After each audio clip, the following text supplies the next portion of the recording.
Assalamualaikum warahmatullahi wabarakatuh. Di sini kelompok kami akan membahas materi tentang virtual office dan sistem informasi eksekutif. Perkenalkan kelompok kami yang pertama ada Hira Eki Safitri, NIM 59, yang kedua ada Elisa Ramasyakia Putri, NIM 68. Berikut ini ada poin-poin yang akan kami bahas. Yang pertama ada virtual office, yang kedua ada keuntungan virtual office, yang ketiga ada otomatisasi kantor, yang keempat ada model OA, yang kelima ada sistem informasi eksekutif, yang keenam ada kebutuhan informasi eksekutif, yang ketujuh ada sistem informasi eksekutif berbasis komputer, yang kedelapan ada tren AIS masa depan. Yang pertama yaitu ada pengertian virtual office. Virtual office merupakan sebuah ruang kerja yang berlokasi di dunia internet.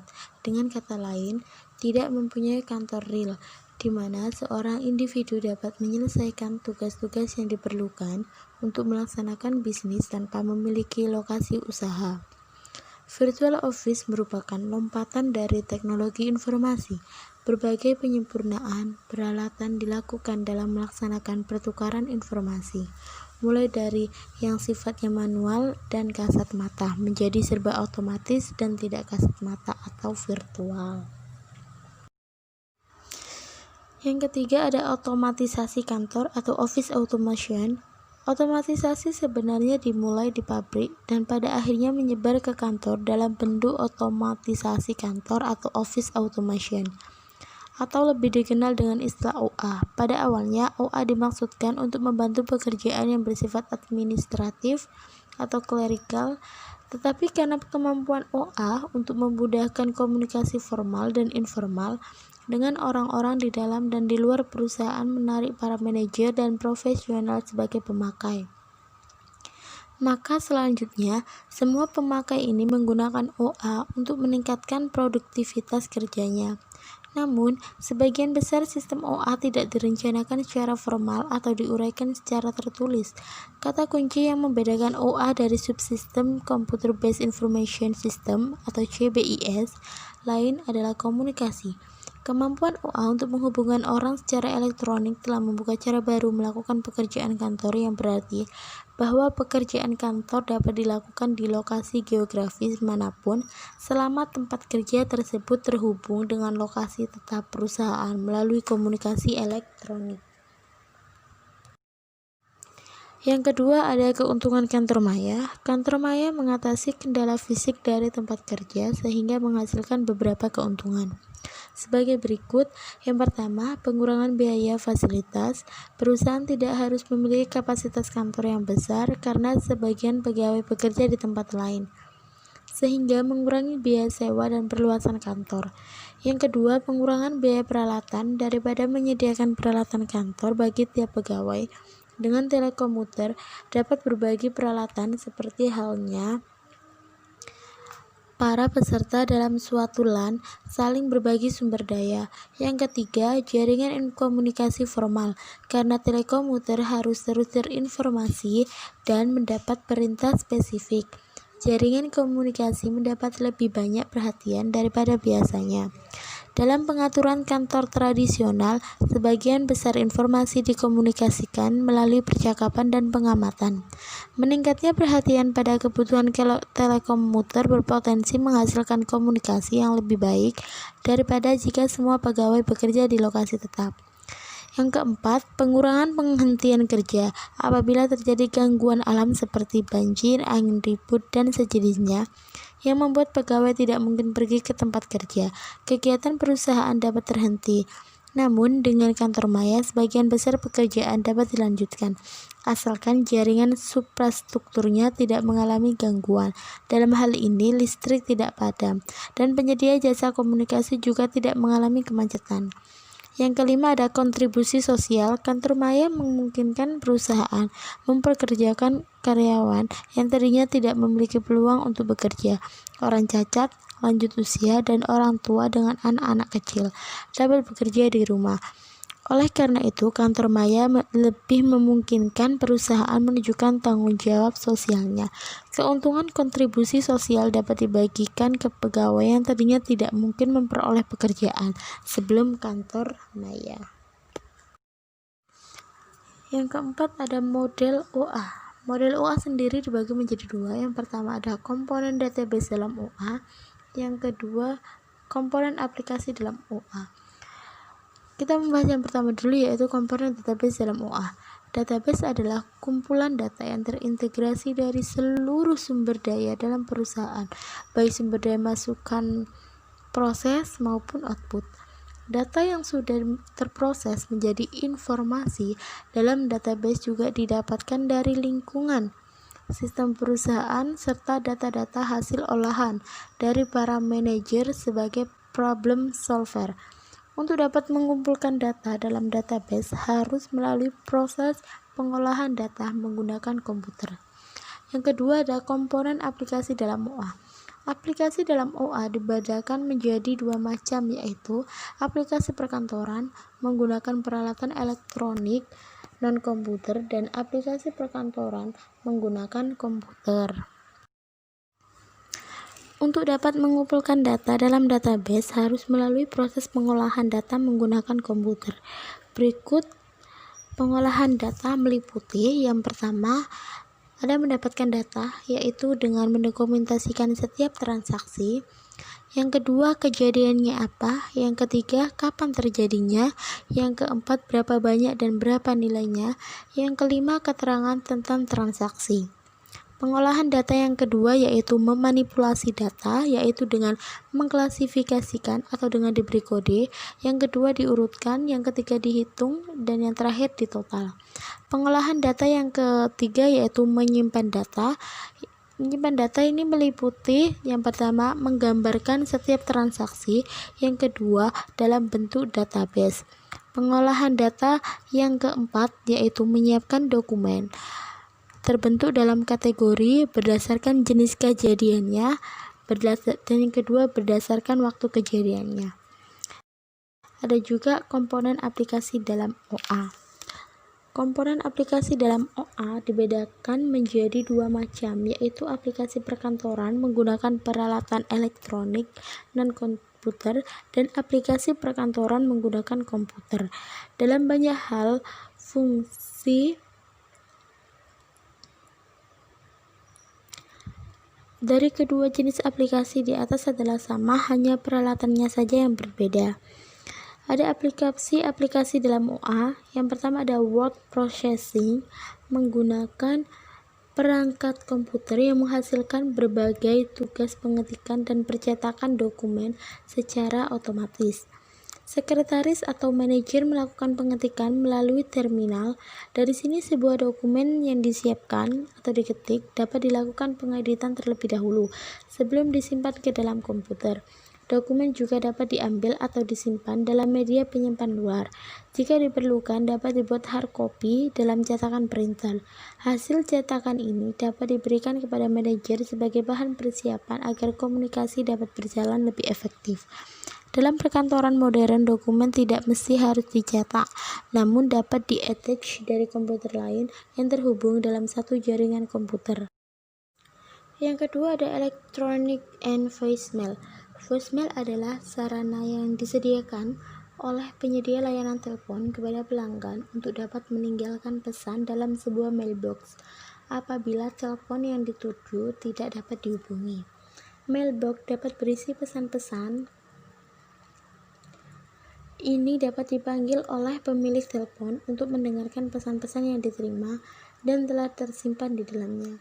Electronic mail atau sering disingkat email, konsepnya sama dengan voicemail, hanya saja terjadi antara pengguna komputer yang terhubung dalam satu jaringan komputer. Seseorang pengguna email mempunyai mailbox atau folder disebut mail server yang terhubung 24 jam dalam jaringan komputer. Pengguna lain dapat mengirimkan pesan ke dalam mailbox yang menyebutkan alamat email yang dituju walaupun si pemilik mailbox tidak sedang terhubung dalam jaringan komputer. Untuk membaca pesan-pesan yang diterima seseorang, pengguna harus membuka mailbox-nya. Yang ketiga ada komputer calendaring. Apabila Anda pernah menandai kalender di rumah untuk suatu agenda kegiatan, komputer calendaring punya analogi seperti itu. Jadwal kegiatan maupun perjanjian dengan kolega dapat disimpan dalam komputer. Pada saat atau sebelum kegiatan, komputer akan mengingatkan manajer tentang perjanjian maupun kegiatan tersebut melalui penanda alarm. Sebuah perjanjian dapat dikirimkan atau diakses oleh pihak lain yang terhubung dalam jaringan tersebut. Penandaan kegiatan akan diberikan ke semua komputer yang mencatat kegiatan tersebut.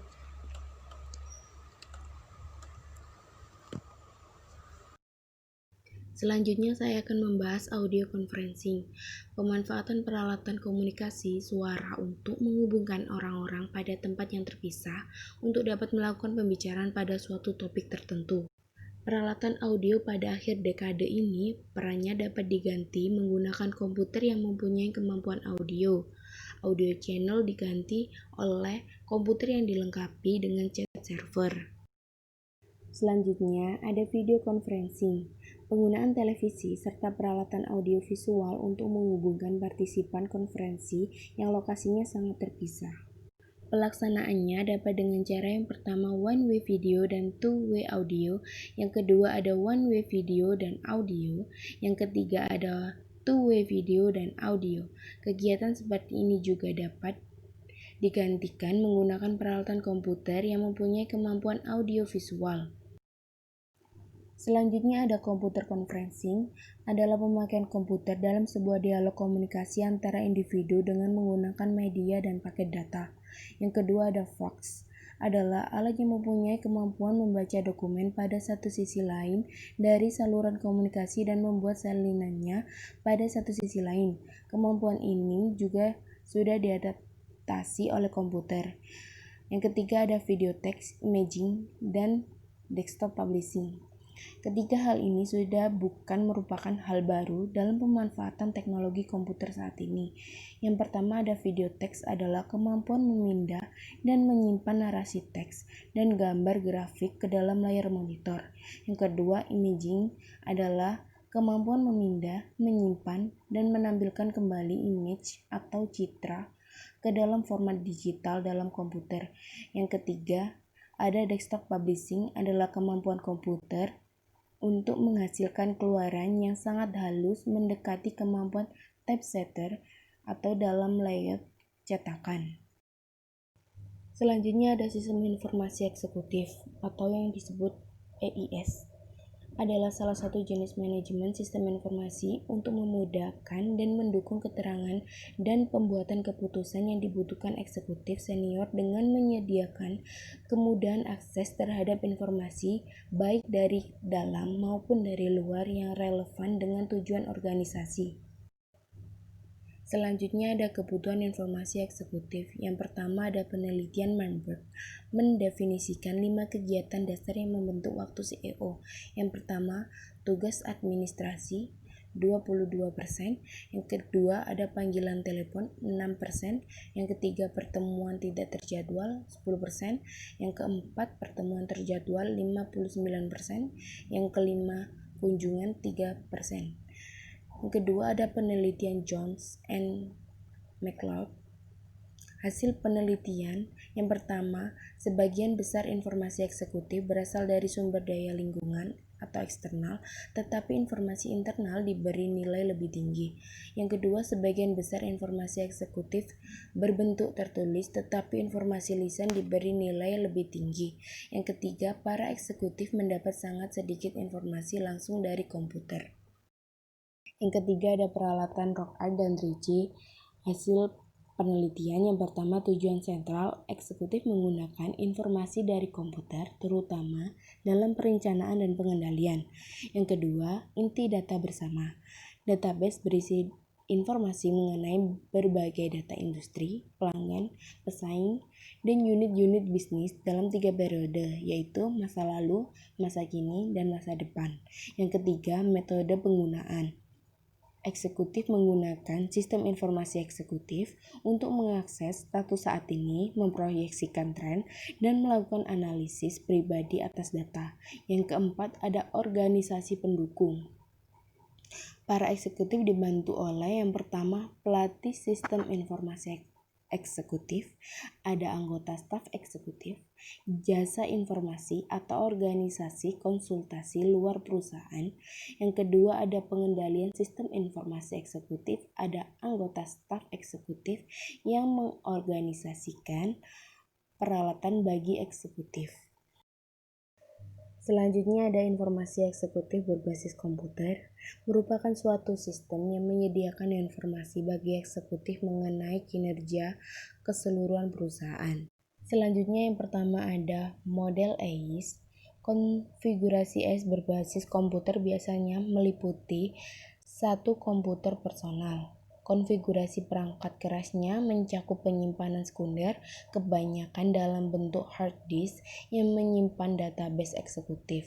Database eksekutif berisi data dan informasi yang telah diproses sebelumnya oleh komputer sentral perusahaan. Yang kedua ada penyatuan konsep-konsep manajemen.